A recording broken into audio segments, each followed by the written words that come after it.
जय श्री राधे श्याम सीताराम। जय माता दी। आज हम सब रामचरितमानस के हिसाब से बात करेंगे कि किस तरह संतान सुख जिस दंपति को प्राप्त नहीं होता है उसके जीवन में कितनी व्याधा रहती है। पुरुष तो एक बार सहन कर लेता है इस व्याधा को, लेकिन माताओं पर बड़ी भारी विपदा रहती है।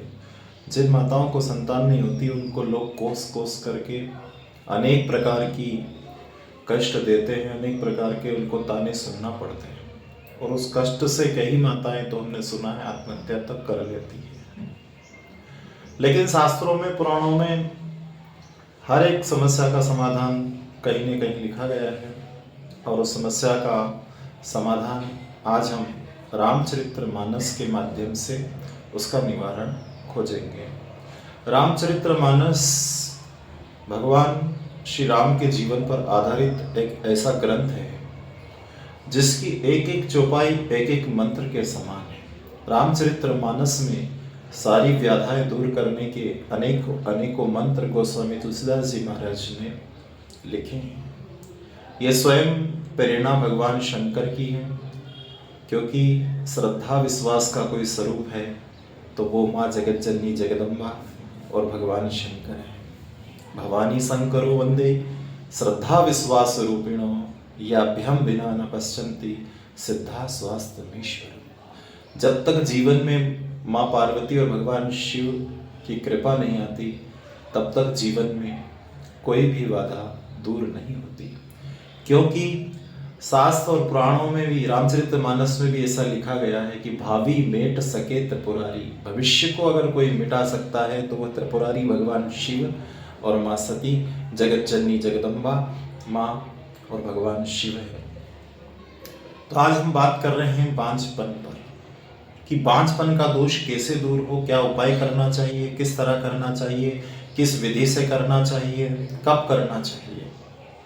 किसी भी दिन, अमावस्या के दिन आप दोनों पति पत्नी भगवान स्नान ध्यान आदि से निवृत्त होकर के सीताराम जी महाराज के मंदिर में पहुँचे और वहाँ भगवान सीताराम जी महाराज के चरणों में प्रणाम करके ये वंदना करें कि हे प्रभु, हमारे पूर्व जन्म के, इस जन्म के कोई भी पाप हो उसको आप छीण करके हमें संतान प्राप्त करवाएं। और ऐसी प्रार्थना करके अमावस्या के दिन, किसी भी अमावस्या के दिन अपने घर चले आए और उस दिन से आपको 12 दिन तक केवल दूध का आहार करना है, दूध से बनी हुई मिठाई खाना है। क्योंकि साइंस ऐसा कहता है कि शरीर में अगर कोई बाधा हो, कोई कष्ट हो और अगर आप दूध पर 12 दिन रहें तो सारी जो शरीर की कोशिका है, कष्ट है, कोई नस चिपकी हुई है, वो सब उससे उसका समन्वय हो जाता है। ये शास्त्रोक्त डॉक्टर का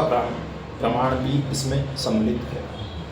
तो आप 12 दिन तक केवल खीर, मिठाई, जो भी आपको उचित लगे, कुछ चरका वगैरह या कुछ दूसरी चीज सेवन नहीं करना है, केवल दूध पर आप पति पत्नी दोनों को 12 दिन तक रहना है। उसके बाद में आपको 12वें दिन क्या करना है?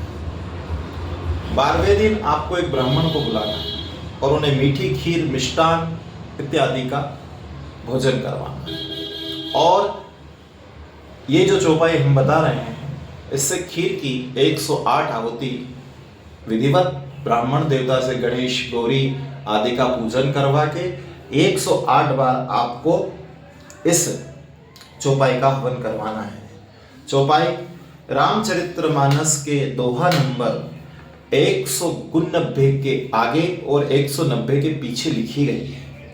चौपाई इस प्रकार है।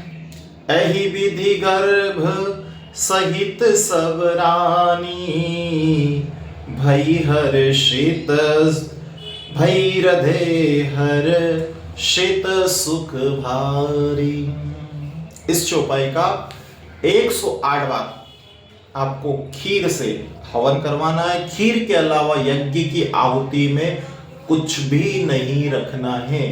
और वह जब खीर जो 108 आहुति के बाद में जो खीर बच जाए उसको आपको 21 बार उस यज्ञ पे ब्राह्मण देवता से कहें 21 बार उस यज्ञ के आसपास उस बची हुई खीर को उबारें और फिर जजमान को वो ब्राह्मण देवता खीर प्रदान करते हैं। जजमान शुभ मुहूर्त पंडित जी से पूछे कि कौन सा शुभ मुहूर्त है। बाद में मुहूर्त पूछने के बाद में वो खीर अपनी पत्नी को दे दें। पत्नी जब पति के द्वारा उस खीर को ग्रहण करे तो उसी समय उस खीर को सेवन कर ले।